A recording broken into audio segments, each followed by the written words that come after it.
안녕하세요. 오늘 저희가 함께 깊이 파고들어 볼 주제, 바로 온톨로지입니다.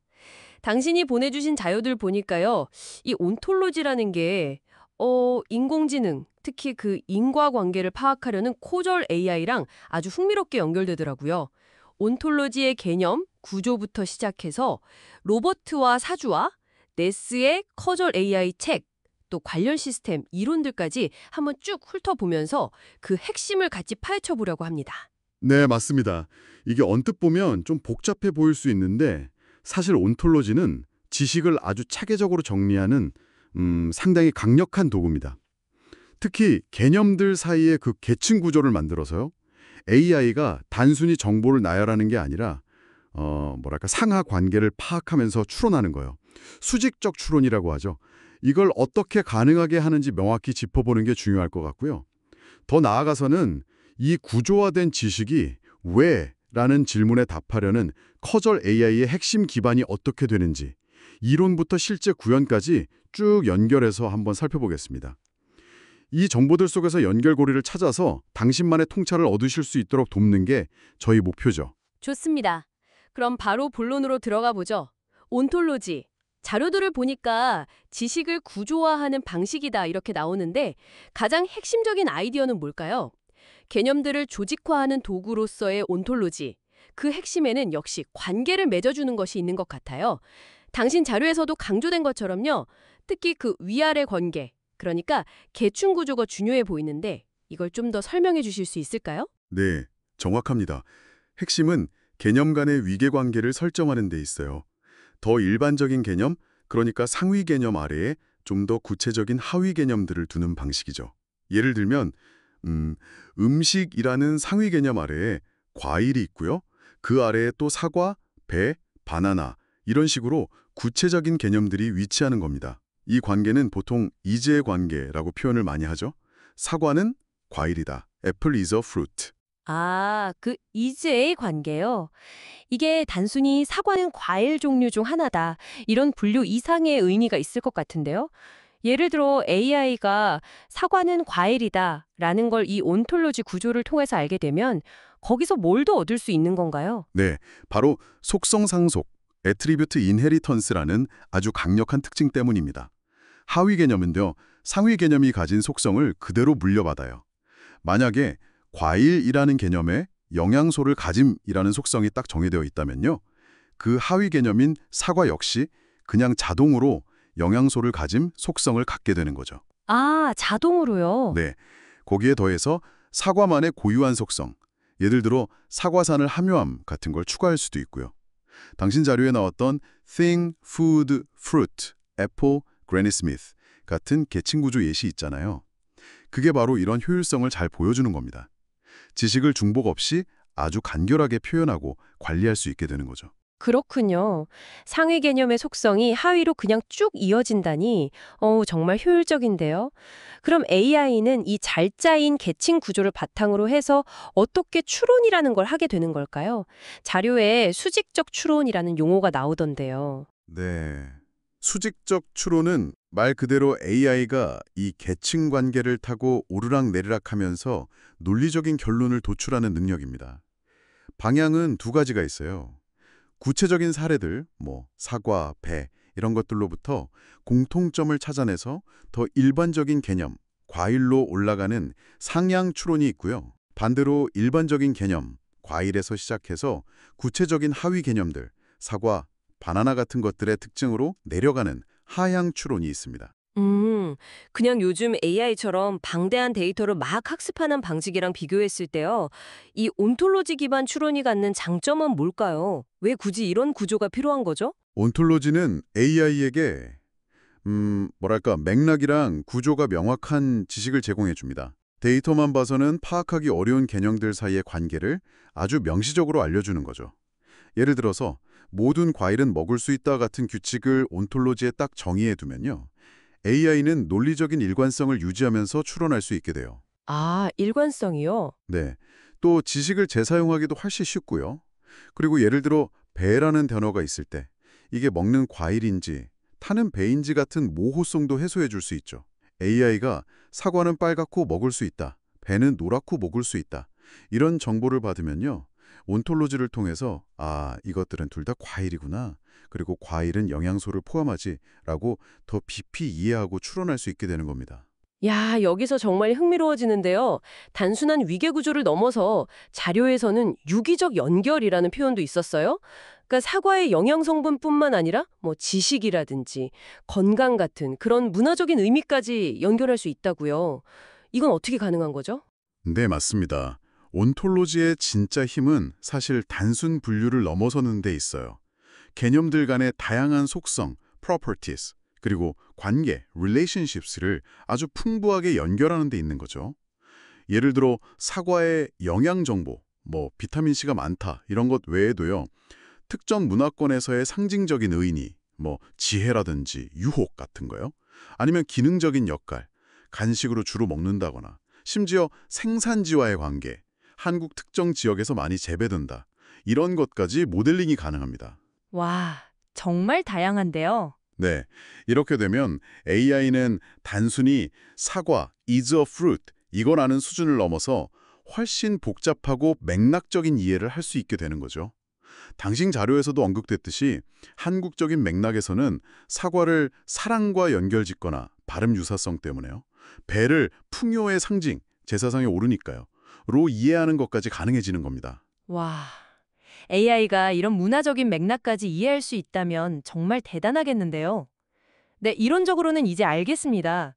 그럼 이걸 실제로 구현하려면 어떤 도구들을 쓰게 되나요? 당신 자료에도 언급된 것처럼 프로테제 같은 온톨로지 편집 도구를 많이 사용합니다. 이걸로 클래스, 예를 들면 fruit, apple 같은 거요. 속성, has vitamin, has cultural meaning 같은 거. 관계, is eaten as 같은 거.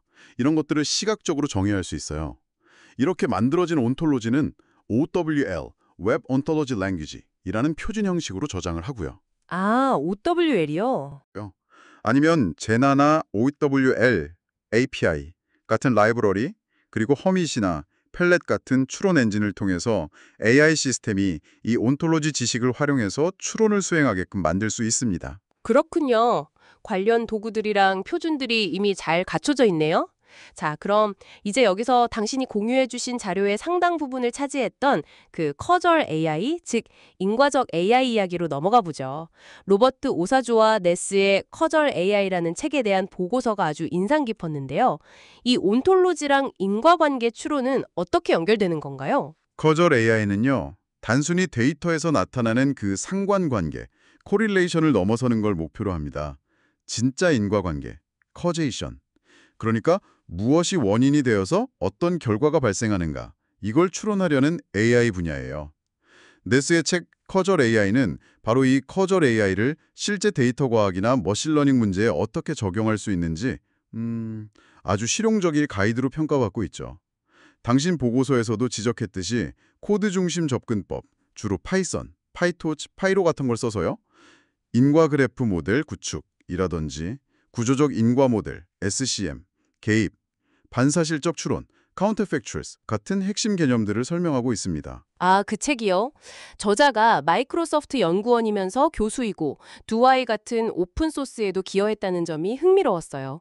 굉장히 실용성에 초점을 맞춘 것 같은데 그럼 온톨로지하고는 구체적으로 어떤 지점에서 딱 연결될 수 있을까요? 단순히 지식을 구조화하는 것 이상으로요? 네, 아주 중요한 질문입니다. 인과관계를 제대로 추론하려면요. 단순히 데이터만 분석하는 걸로는 좀 부족하고 세상에 대한 어떤 배경 지식, 그러니까 도메인 지식이 구조화된 형태로 필요한 경우가 많아요. 배경 지식이요. 네, 바로 이 지점에서 온톨로지가 아주 강력한 역할을 할 수 있는 거죠. 온톨로지가 제공하는 그 체계적으로 구조화된 지식이 인과 모델을 만들고 또 검증하는 데 아주 중요한 기반이 됩니다. 예를 들어서 당신 자료에 나왔던 아이디어처럼 온톨로지의 계층 구조를 활용하는 거예요. 스카점 하위 현상에서 시작해서 중위의 주요 원인을 찾고 더 나아가 상위의 근본 원인을 찾아가는 시스템을 설계할 수 있습니다. 계층 구조를 따라서요. 네, 예를 들면 증상 하위를 보고 의심되는 질환 중위를 특정한 다음에 온톨로지 상위 관계를 쭉 따라가서 근본적인 발병 메커니즘 상위를 추론하는 식이죠. 이건 주디아 펄의 그 유명한 책 커젤리티에서도 강조하는 구조적 지식의 중요성과도 딱 맞아떨어지는 부분입니다. 아하, 그러니까 온톨로지가 인과 추론에 꼭 필요한 지식의 뼈대 같은 역할을 해주는 거군요. 단순히 개념을 분류하는 걸 넘어서 원인과 결과를 연결하는 그런 구조적인 단서를 제공할 수 있다는 말씀이시네요. 바로 그겁니다. 실제로 의료 진단 지원 시스템 같은 거요. 증상 보고, 질병 의심하고, 근본 원인 분석하는 거. 아니면 제조업에서 공정 문제 진단하는 거나 좀 복잡한 비즈니스 의사결정 지원 같은 다양한 분야에서 이런 온톨로지 기반의 인과추론 접근법이 이미 활용되고 있거나 활발히 연구되고 있어요. 이걸 이론적으로 뒷받침하는 돌체, GFO, UFO 같은 기초 온톨로지, Foundational Ontologies 연구들도 있고요. 또 온톨로지 품질을 검증하기 위한 온토클린 같은 방법론, 아니면 재사용 가능한 설계 노하우를 모아놓은 온톨로지 디자인 패턴즈, ODP 같은 것들도 다 이런 신뢰할 수 있는 인과적 추론을 위한 기반을 다지는 노력의 일환이라고 볼 수 있습니다. 이렇게 강력한 기술이지만 분명히 어려움도 있겠죠. 자료에서도 몇 가지 도전 과제들이 언급됐었는데요. 네, 그럼요. 당연히 있습니다. 예를 들어서 아까 이야기했던 영양 정보, 문화적 의미, 기능적 역할, 이런 다양한 종류의 속성하고 관계를 하나의 온톨로지 안에서 유기적으로 잘 설계하는 것 자체가 굉장히 복잡한 일이에요. 그렇겠네요. 네. 그리고 또 세상의 지식이라는 게 계속 변하잖아요. 신품종 과일이 나온다든지 새로운 과학적 발견이 있다든지 이걸 반영해서 온톨로지를 지속적으로 업데이트하고 관리하는 것도 정말 큰 어려움이죠. 개념에 대한 문화적인 해석 차이를 어떻게 다룰 것인가 하는 문제도 있고요. 그리고 온톨로지 규모가 커지면 커질수록 추론에 필요한 계산 비용이 기하급수적으로 늘어나는 문제, 이런 것들도 다 현실적인 도전 과제들입니다. 자, 그럼 이 모든 논의를 한번 종합해 볼 때요. 당신에게 온톨로지, 그리고 인과적 AI는 어떤 의미를 가질까요? 왜 우리, 그러니까 이 방송을 듣고 계신 당신께서도 이 복잡해 보이는 기술에 계속 주목해야 하는 걸까요? 우리가 지금 정보가 정말 넘쳐나는 시대를 살고 있잖아요. 이런 시대에는 단순히 정보를 많이 아는 것보다 더 중요한 게 정보들 사이의 구조를 파악하고 그 속에서 진짜 원인과 결과를 가려내는 능력이라고 생각해요. 온톨로지는 바로 그 정보의 구조를 짜는 틀을 제공해주고요. 인과적 AI는 그 틀을 활용해서 더 깊이 있는 이해, 그러니까 단순한 패턴 인식을 넘어서 왜를 이해하는 AI를 만들려는 시도인 거죠. 아, 왜를 이해하는 AI? 네. 구글의 지식 그래프가 검색 결과를 더 똑똑하게 만들어주거나 챗봇이 더 맥락에 맞는 대화를 한다거나 심지어 AI가 스스로 새로운 개념을 학습하고 만들어내는 그런 연구들까지도 다 이런 배경하고 연결되어 있습니다. 당신이 어떤 분야에 계시든 세상을 더 깊이 이해하고 더 합리적인 판단을 내리는데 아주 중요한 열쇠가 될 수 있다고 봅니다. 네, 오늘 온톨로지의 기본 원리인 계층 구조와 속성 상속부터 시작해서요. 이게 AI의 수직적 추론과 어떻게 연결되는지, 그리고 단순 분류를 넘어서 문화적 맥락 같은 풍부한 정보를 담아내는 방식까지 쭉 살펴봤습니다. 프로테제, OWL, 스파클 같은 실제 구현 도구들과 함께 특히 커저 AI 책 리뷰를 통해서 인과관계 추론과의 핵심적인 연결고리도 확인할 수 있었네요. 물론 말씀하신 대로 현실적인 도전 과제들도 존재하지만 그 중요성은 정말 분명해 보입니다. 네. 오늘 논의를 바탕으로 당신께 마지막으로 한번 생각해 볼 만한 질문을 하나 던지고 싶습니다. 우리는 온톨로지가 지식뿐만 아니라 문화적인 맥락까지도 모델링할 수 있다는 점을 확인했잖아요. AI가 점점 더 우리 사회 곳곳에 깊숙이 스며들면서 AI 시스템이 단순히 사실 정보를 아는 것을 넘어서서요.